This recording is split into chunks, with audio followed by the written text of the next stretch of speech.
to go, and the chase is on from those behind. Hassan recognising the danger. Well, they've seen Muir do this before, and she has now, with 400 metres to go, got 2 or 3 metres on. Those, I guess, in form at the moment with Kip Sang. Well, Muir is who leads through with 300 metres to go, 1203.10. They've just run, what, a 61-second lap. And Muir driving on hard down the back straight. Hassan trying to get back on terms.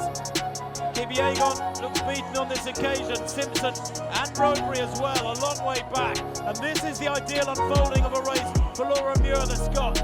The Briton so disappointed with her 7th place in Rio as she saw one body after another go past her in the last 300 metres. Into the straight now. And the attack is coming, but it's not going to get there, I think. Kipyegon in 2nd place now, just eases past Hassan, the Olympic champion in 2nd place. But Laura Muir now, this is what she wanted in Rio, a much more representative run from the Brit. Watch the clock, oh my word, she has smashed the British record. And that's indeed the fastest time in the world this year from Laura Muir. We knew it was coming. It's a meeting record to boot for the Scot.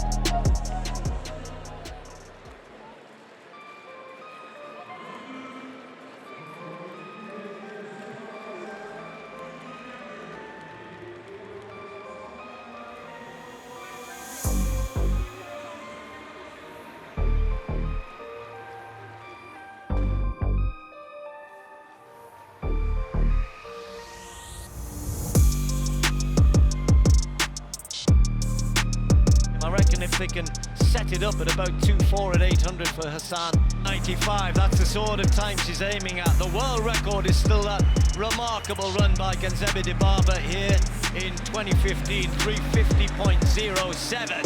She's going to take the bell and an incredible 250 or thereabouts. It would have to be a 60 last lap for a world record, a 61 and bits for her to break a personal best, but she's got to think about winning this now because Kipyegon is right there. Hale just starting to tire a little bit. 300 to go. Hassan striking for home.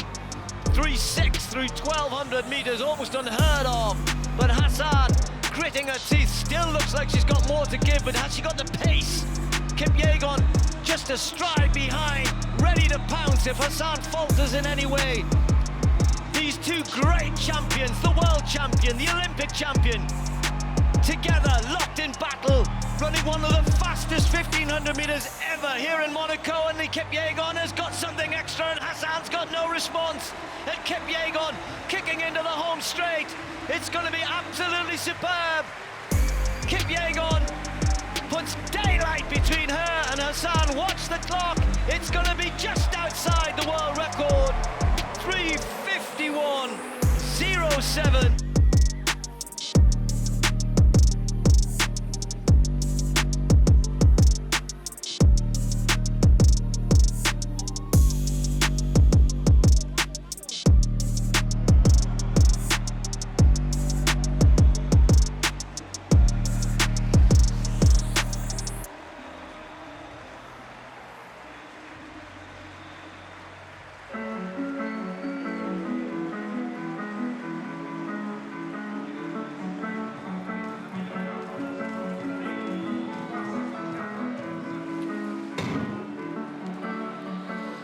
So we won't have seen anything like this for a while.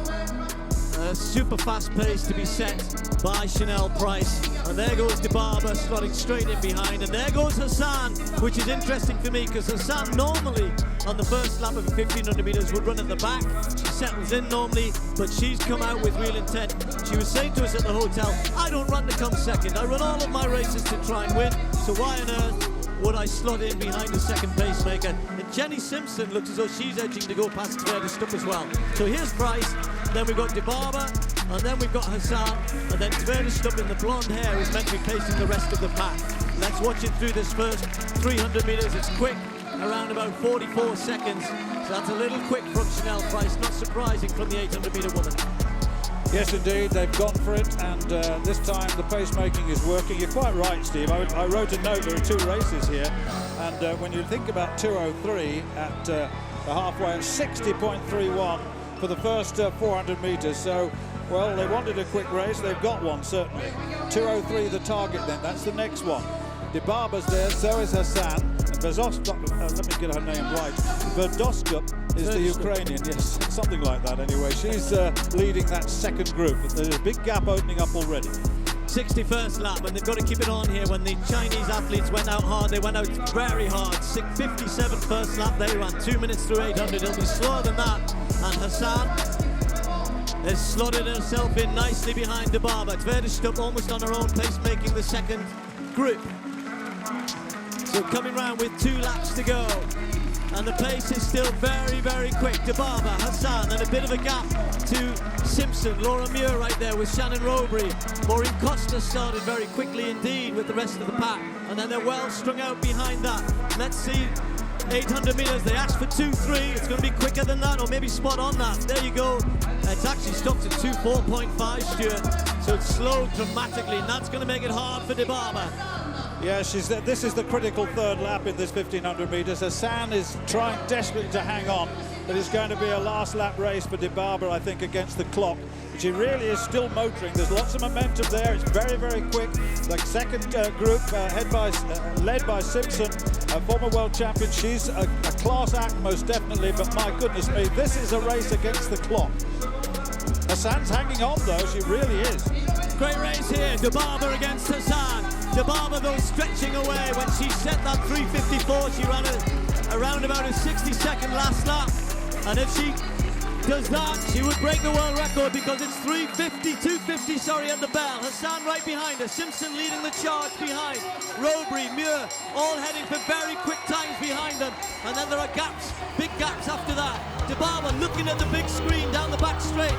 Hassan is there, 3:4 through 1200. 60 for that 400-meter stretch. Dibaba going away from perhaps the second best woman in the world, Hassan, who cannot live with this pace. 200 meters to go for Dibaba. Still has chances of the world record. Don't forget, it's 3:50.46. Can she be strong in the last 150? The crowd are on their feet. They're being urged to try and support her in here. Dibaba